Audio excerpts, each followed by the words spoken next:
माद्यां जगद्व्यापिनीं वीणापुस्तकधारिणीं भयदां जाड्यान्धकारापहां हस्ते स्फाटिकमालिकां विदधतीं पद्मासने संस्थितां वन्दे तां परमेश्वरीं भगवतीं बुद्धिप्रदां शारदां बुद्धिप्रदां शारदां। संस्कृत भाषा सीखने के लिए हम कुछ मूलभूत बातों की जानकारी पहले प्राप्त कर लें। संस्कृत भाषा में 3 वचन होते हैं, 3 पुरुष होते हैं। प्रथम पुरुष, मध्यम पुरुष और उत्तम पुरुष। अब हम समझेंगे कि प्रथम पुरुष क्या है। प्रथम पुरुष यानी होता है जिसके विषय में बात की जाए। जैसे हमने कहा राम आम खाता है, मोहन घर जाता है, सीता बात करती है, सीता पढ़ती है। तो यहाँ राम, सीता, मोहन ये सब प्रथम पुरुष होंगे जिनके विषय में हम बात कर रहे हैं। इनको अन्य पुरुष भी कहा जाता है। संस्कृत में वह को कहते हैं सह, और वे दोनों के लिए तौ, और वे सब के लिए ते शब्द है। तो सह, तौ, ते ये अन्य पुरुष या प्रथम पुरुष के सर्वनाम है। अंग्रेजी में इनको ही और वे दोनों और वे सब के लिए, क्योंकि ये क्या है, दे शब्द। अंग्रेजी में केवल 2 ही वचन होते हैं। ठीक है, आगे अभी हम आपको बताएंगे संस्कृत में 3 वचन हैं। अब आगे हम समझेंगे मध्यम पुरुष। मध्यम पुरुष को अंग्रेजी में कहते हैं सेकंड पर्सन। मध्यम पुरुष यानी सुनने वाला। जैसे मैं आपसे बात कर रही हूं तो मैं बोलने वाली हूं और आप सुनने वाले हैं। तो आप हो गए श्रोता और मैं हो गई वक्ता। तो जो श्रोता है, ऑडियंस, वो होता है मध्यम पुरुष यानी कि सेकंड पर्सन। और जो आपके लिए हम कहेंगे तुम दोनों, तुम सब, आप, इस प्रकार के ये जो सर्वनाम हैं ये सब मध्यम पुरुष में होते हैं। तो त्वम, युवाम, यूयम संस्कृत में ये सर्वनाम मध्यम पुरुष के अंतर्गत है। और अंग्रेजी में इनके लिए केवल यू एक ही शब्द है। अंग्रेजी भाषा आप देख लीजिए कितनी गरीब है। इनके पास में तुम दोनों, तुम सबको अलग अलग करने के लिए कोई विशेष सर्वनाम नहीं है, जबकि संस्कृत भाषा में इनके लिए विशेष सर्वनाम है।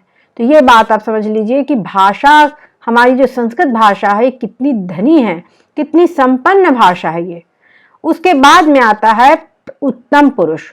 उत्तम पुरुष यानी वक्ता, कहने वाला।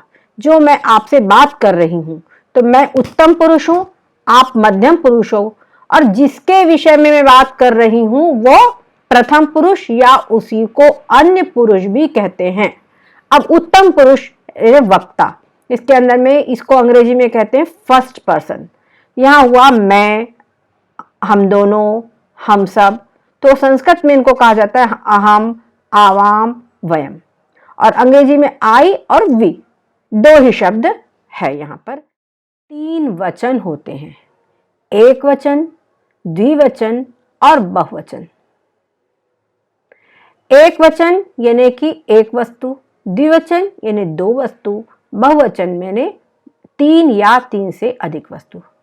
हम जानते हैं हिंदी भाषा में केवल 2 वचन होते हैं, एक वचन और बहुवचन। वहां एक वचन यानी एक वस्तु और 2 या 2 से अधिक यानी बहुवचन होता है। उसी प्रकार से अंग्रेजी में भी केवल 2 ही वचन होते हैं, सिंगुलर नंबर और प्लूरल नंबर। लेकिन संस्कृत भाषा में 3 वचन होते हैं, एक वचन, द्विवचन और बहुवचन। ठीक है, इस बात को हम अच्छी तरीके से समझ लें। अब हम यहाँ पर देखेंगे कि जो प्रथम पुरुष है, प्रथम पुरुष के सर्वनाम है वह यानी सह, वे दोनों, तौ, ते, वे सब, ते, सह, तौ, ते। तो ये प्रथम पुरुष के सर्वनाम है। इनको अंग्रेजी में कहा जाएगा ही और दे। जबकि मध्यम पुरुष के सर्वनाम है त्वम, युवाम, यूयम, यानी यू हो गया तुम दोनों, तुम सब। और उत्तम पुरुष के सर्वनाम है अहम, आवाम वयम।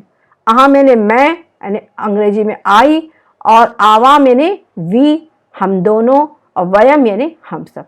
तो इस बात को हम अच्छी तरीके से फिर से समझ ले कि एक वचन यानी एक वस्तु, द्विवचन यानी दो वस्तु, और बहुवचन यानी तीन या तीन से अधिक वस्तु, इसको बहुवचन कहते हैं। तो इस प्रकार संस्कृत भाषा में तीन वचन होते हैं, ये बात हमको मालूम होना चाहिए।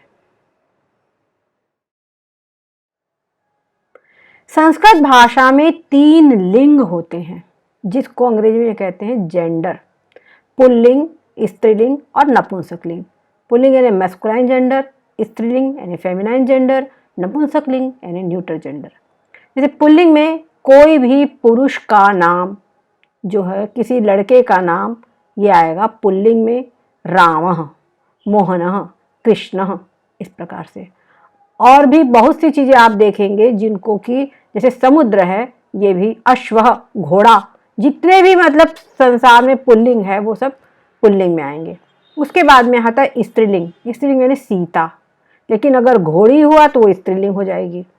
उसके बाद में नपुंसक लिंग में, जैसे हमने उदाहरण में लिखा है पुस्तक, पुस्तकम। और जितनी भी निर्जीव वस्तुएं होती है वो, जैसे फलम, क्या है, नपुंसक लिंग में आएगा। ग्रहम नपुंसक लिंग में आएगा।